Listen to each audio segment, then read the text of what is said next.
Hey, where are you right now? I've been sleeping at home. Sleeping at home? There's no sign of my husband at our home, where I am now. He's lying to me. The story goes back to when I was pregnant with our first child. My name is Ashley. I was finally expecting our first child in our second year of marriage, just 1 month to go until my due date. I'm 9 months pregnant. While I'm excited about the birth, I can easily imagine the confusion of going through childbirth and child rearing for the first time. So I had planned to go back to my parents' house this weekend to have them help me out for a while. I mentioned the idea of going back home to my husband during the stable period of my pregnancy, but I thought he had probably forgotten, so I brought it up again today. Then, while lazily watching TV, my husband said, "Going back to your parents? Oh, I think you mentioned something about that. If you're going, why not just go? I'm not going to have any trouble without you here." What the? I was taken aback by my husband's dismissive words, but I didn't want to start an argument, so I decided not to push back. "Well, I'm going back this weekend. I'll be giving birth next month, and I'm planning on staying for a month or two afterwards, so I guess I'll be back in about 3 months. Please make sure the room is clean and ready for the baby." All right. I would have done it anyway. Oh, and I can't see you off this weekend because I have to work. Oh, all right. I had hoped at least he would accompany me to the station, but that hope was quickly crushed. I knew he was a workaholic. He often goes to work even on weekends, always seeming busy. But I wish he could spare a thought for how difficult it's going to be for me, heavily pregnant and carrying a lot of luggage, navigate the train. And while I understand that he's busy, I do get lonely sometimes. I don't want our baby, who will be born soon, to feel lonely. Moreover, I have been feeling anxious about whether we will be able to raise our child together at this rate. It's not just my child. When did he become so cold? With these complex feelings, I started packing. Since there was still time before I went back to my parents' house, I decided to send my luggage other than valuables by home delivery service.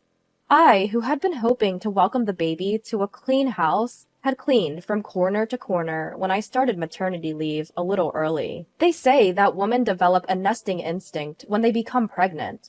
I had prepared a baby bed and secured a space for the baby, and I was excited about starting a new life as a family of 3 when I came back in 2.5 months. But my sloppy husband kept dirtying the places I had cleaned. Maybe I was the one to blame for cleaning too early, but regardless, he seemed to have not lost his sense of living alone at all. He would leave half-drunk bottles of drinks scattered around and left cardboard boxes used for packaging the stuff he bought online, opened and left unattended. Come to think of it, I realized that I had never seen my husband cooking or cleaning since we got married. Despite the fact that I kept tidying up, things were only getting more disordered, and I started worrying about whether the house would be okay while I was away. But then again, the time of childbirth was imminent. The weekend arrived in a flash, and I headed to my parents' home. On the other hand, my husband really went to work without seeing me off. While relaxing at my parents' home, I was keeping in touch with my husband fairly well. We had email exchanges every day, and I would call him about once every 3 days. But gradually, my husband started not answering my calls more frequently. When I asked him, "You haven't been picking up the phone lately, are you busy?" During the rare times I got through, he started giving vague responses, like, "Well, yeah," or, "Not really." "You're not cheating on me, are you? I heard that many men cheat when their wives are pregnant." "Nah, why would I do that? It's annoying to be doubted." On the phone, my irritated husband made me feel cautious, and I quickly apologized, saying, "So, sorry." It's not good for mental health to have such unnecessary worries while nurturing a precious child in my belly. I must trust my husband. I decided so. Then, a few weeks later, my labor pains started. While I was preparing for admission to the hospital, I called my husband. I felt embarrassed to show my pained expression as I endured labor, but I wanted him to be there at the moment of birth, at least. Surely, my husband would also be moved by the birth of our child. "The labor has started. It usually takes about half a day for the first child to be born, so you should be able to make it if you start now. I want you to be there at the moment of birth. See, you can even cut the umbilical cord. When I said so, my husband let out a sigh of annoyance. What? You want me to come by train right now? Sorry, I'm tired too, so I can't. I have work tomorrow too. What? You're still talking about work, even at this time? Our child is being born, you know. Is work still your priority? Shut up. There's no replacement for my job. This is the moment our child is born. It's not going to happen again. Like I said, there's no replacement for me. If I don't do it, the work won't go around. Can't you understand that? I'm cutting the call because I'm busy. I tried to persuade him somehow, but my words did not resonate with my husband. As I was cut off on the phone, I shed tears while enduring labor pains. Why is my husband so indifferent to our child's birth? From the moment a mother finds out she's pregnant, she puts her child first. But is a father so indifferent? And so I faced my first childbirth alone, in solitude. The labor pains lasted for a full day, and a cute little boy was born the next day. Such a tiny, cute, and beloved existence. After getting discharged, my parents showered the child with love while teaching me various things about childcare. By the time a month flew by, I had become adept at bathing the baby. My parents expressed their concern, saying, "Are you okay with such a husband?" We can't help worrying about you after we go back. But not wanting to worry them, I tried to reassure them, saying, "Well, I think I can manage somehow. My health is recovering faster than I expected, so maybe I'll go back next week." "Really? Don't push yourself. Let us know immediately if anything happens." "Yes, thank you." They often say that a postpartum body is like that of someone who has been in a car accident. But thanks to hormones, my spirits were high and my body was recovering steadily. I was also getting used to taking care of the baby, so I decided to go back home a little earlier than planned. While I was being cared for at my parents' house, there was hardly any contact from my husband, and even when I sent photos and videos of our son, he didn't show much reaction. I guess a parental heart probably sprouts as one actually raises the baby, and perhaps a sense of being a father wouldn't come up until he interacts with the baby. That's how I thought. I was trying to keep myself going with that thought. I decided to have my parents drop me off at home. I didn't tell my husband that I was coming home, but he should be at home since it's his day off today. I wondered what his reaction would be when he saw our child for the first time. Would my child like our home? After a few hours' drive, we arrived home. I carried my son while my parents lugged our luggage, and I unlocked the door. But what welcomed us was a dark and silent room. "We're home! A bit early, but we're back." "Hey, no one's here? Ugh, what is this smell?" Entering the living room, a foul odor hit our nostrils. Turning on the light revealed a sight I hadn't imagined. The room was in a state of disarray, reminiscent of a garbage dump. Dirty dishes and half-eaten pizza were stuffed in the sink. Clothes and food and drink trash scattered about. Half-drunk juice had mold floating in it, emitting a strong odor. The table was covered in stains and dirt. The shower room and sink were filled with black mold. The toilet was dirty and stunk. And in the crib we had prepared for our son, there were piled up unused cardboard boxes and garbage bags. I had told them to keep it clean for welcoming our son, but the reality was far from clean, and I was shocked. There's no way we can live in such a dirty house, and above all, I was most upset about the crib being soiled. "Hey, isn't this too much? What's going on?" "There's no way we can raise a baby in a place like this." My parents were furious and searched for my husband, opening each room. But my husband was nowhere to be found. Where could he be on his day off? Another weekend shift, perhaps? But we don't even know if his previous shifts were true. He's not on a commission basis, so working on the weekend doesn't increase his salary. and his company is supposed to follow the calendar. I had honestly been doubting him always disappearing on the weekends. Let's try calling him. There was no way we could stand in such a cluttered room anymore, so I evacuated my bewildered parents outside for a moment and called my husband, but he didn't answer. Finally, my husband answered the phone when I called for the third time. Hey, where are you now? I was sleeping at home. Why? At home? We had searched the whole house, but neither my parents nor I had seen my husband. Could he possibly be buried in a mountain of trash?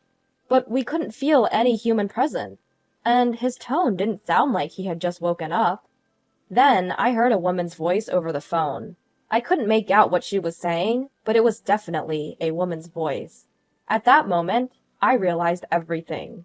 This man, he's cheating on me. I can't believe he would cheat on me while neglecting our child. The house was a mess while we were gone. He was cheating on me, and I was furious. A father like this is unnecessary for our son. I'm fed up with a husband like this. If he likes the other woman so much, then I'll let him have her. How can you live in such a messy and rotting smelling house? Oh, I get it. Maybe a burglar came in? I need to report this to the police. Huh? You're at your parents' house, right? What are you talking about all of a sudden? My anger escalated at my confrontational husband, and I raised my voice. You're the one lying about sleeping at home, aren't you? Stop playing dumb. It's absolutely unacceptable to turn the crib into a garbage dump. I'm not coming back to this house. We're getting a divorce. I said this rapidly and hung up the phone. After that, I actually reported to the police that we were victims of burglary to punish my husband. I told my parents and son to go back to my parents' house first, and I waited for my husband in front of the house. Then the police arrived before my husband did. I invited them into the house as if I were welcoming guests. And soon after, I saw my husband coming this way. Unbelievably, there was a woman walking alongside my husband. My husband approached me with a face that seemed to say, "This is bad." Hey, you! You weren't supposed to be back until next month. But who is she? The woman standing next to him was glaring at me, arms crossed. And who are you, for that matter? What? In spite of running into his mistress, I felt strangely calm. I decided to ask the woman some questions. As it turned out, my husband had been meeting her while concealing the fact that he was married. I was so disgusted with my husband that I didn't know how to react anymore. Hey, at least hear me out. My husband tried to grab my shoulder in a fluster, but I slapped his hand away, not wanting him to touch me. Don't touch me. It's repulsive. The police are checking the room right now. I hope you feel embarrassed having them scrutinize the mess you've made. I'm leaving now. You can explain to the police. Goodbye. Leaving them with a parting shot, I headed back to my parents' house, leaving my husband and the woman in a daze. There were numerous calls from him, but of course I did not answer. I finally decided to respond that night. Apparently, he had explained the situation to the police, and he returned home with a troubled look. The police, pinching their noses against the foul smell and struggling to move around the room, must have been quite embarrassing for him, but he brought it upon himself. After being dumped by the woman he had been lying to, all that was left for my husband was his shame and a house in shambles. Come on, I'm sorry. Come back. I've been looking forward to seeing our son. If he truly felt sorry, he should have at least come to my parents' house. Thinking that he can apologize over the phone and everything would be fine shows what a terrible person he is. I can't imagine spending the future with him. Even though you never showed any interest before, you suddenly care? You weren't even there when I gave birth, despite me asking you to come several times. Well, I thought you knew that I would. I'll clean up the room. I can't do household chores without you. I need you. I can imagine my husband getting more desperate and breathless on the other end of the line as I continue to reject him. No matter how much you beg, it's not happening. You should have kept that woman. If you can't handle housework, have her do it for you. But that was just a fling. It was a momentary lapse. You're the only one for me, Ashley. A fling? Weren't you seeing her every time you said you had to work overtime? Well, that's, different. I pressed my husband, who was mumbling incoherently, and he confessed that he had been cheating on me with multiple women from his high school that he had reconnected with at a friend's wedding party. He's a scumbag either way. There's no point in talking. I started to feel chills listening to my husband desperately apologizing in a voice close to tears. I can't believe it. You disgust me. Were you planning to touch our son with those hands? Unthinkable. I won't do it again. I'll come to pick you up right now. I want to see you and our son. I'll prove my sincerity. Let's go home together. I couldn't believe what I was hearing from my husband's defiant voice.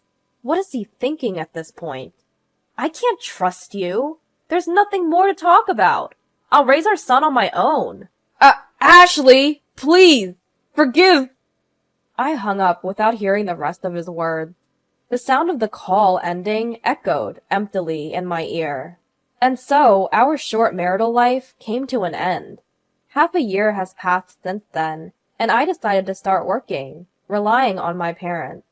Once I've saved up enough money, I intend to leave my parents' house and start living on my own with my son. I am in the midst of divorce negotiations with my husband, mainly for the sake of alimony. Having limited experience living alone, my husband is apparently unable to manage household chores, and most of his meals are from dining out, leaving the house in disarray. However, that's no longer my concern. I will do my best, expressing my abundant love for my son.